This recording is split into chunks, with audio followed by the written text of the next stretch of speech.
Why Netflix turned down Jeff Bezos' offer to buy the company. Hello viewers. How are you?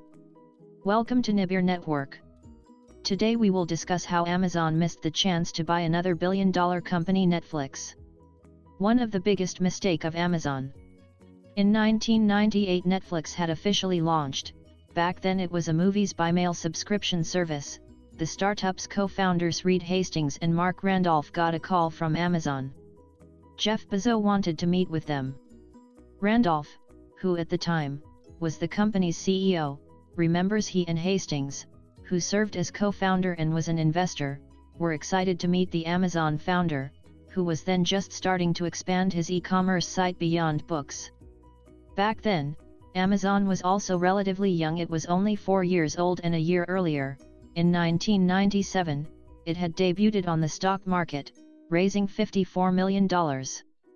Bezos, under pressure from investors, was eager to make aggressive acquisitions to expand the company's footprint. He wanted to be an everything store, Randolph writes in his new memoir, that will never work. At that point, Amazon had almost $100 million in revenue in selling books, Randolph says, with about 600 employees, according to his book. Randolph and Hastings knew they had to take the meeting and flew to Seattle to meet with Bezos and his team. But they were surprised by what they found at Amazon. The office was a pigsty, according to Randolph. People were squeezed in there. The desks were all doors, like old wooden doors, on wooden posts. And Jeff was in an office with 4 other people. Randolph says it didn't take long for him and Hastings to figure out that Bezos wanted to buy Netflix to jumpstart Amazon's entry into the video market. And after the meeting wrapped, Bezos' team offered Netflix somewhere in the low 8 figures to acquire the company.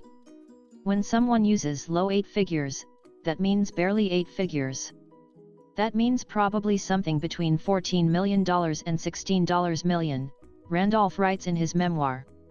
But considering Netflix was only 2 months old, that was a pretty significant number for a short amount of work. Randolph owned 30% of the company, while Reed owned 70%. Both of them would have walked away with several $1 million. On the plane ride home, Randolph says that they discussed the pros and cons of selling. The biggest pros were that the company wasn't yet making any money, it didn't have a repeatable, scalable, or profitable business model, and while they were doing plenty of business, most of it through DVD sales, their costs were high. Plus, they both knew that if they didn't sell to Amazon, they would soon be competing with it. But in spite of that, both Randolph and Hastings also knew they were on the brink of something. Netflix had a working website, a smart team and deals in place with a handful of DVD manufacturers. They had also figured out how to source virtually every DVD on the market, and Netflix was unquestionably the best source on the internet for DVDs. Randolph and Hastings decided on the plane ride that it didn't seem like the right moment to give up and turned down the deal politely as soon as they landed.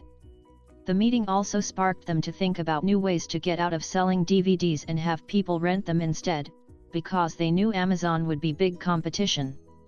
Their decision paid off. Today, Netflix is the world's 6th largest internet company by revenue, which exceeded $15.7 billion in 2018, a 35% increase from 2017. Amazon is the 2nd largest internet company behind Alphabet Incorporated, which owns Google.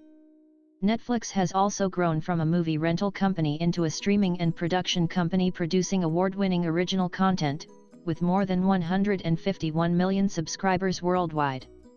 Randolph, who left the company in 2003, says the decision taught him that when an opportunity comes, you don't necessarily have to open your door, but you owe it to yourself to at least look through the keyhole. Thanks for watching. If you like the video, please subscribe to my channel, hit the like button below, and please don't forget to share with your friends.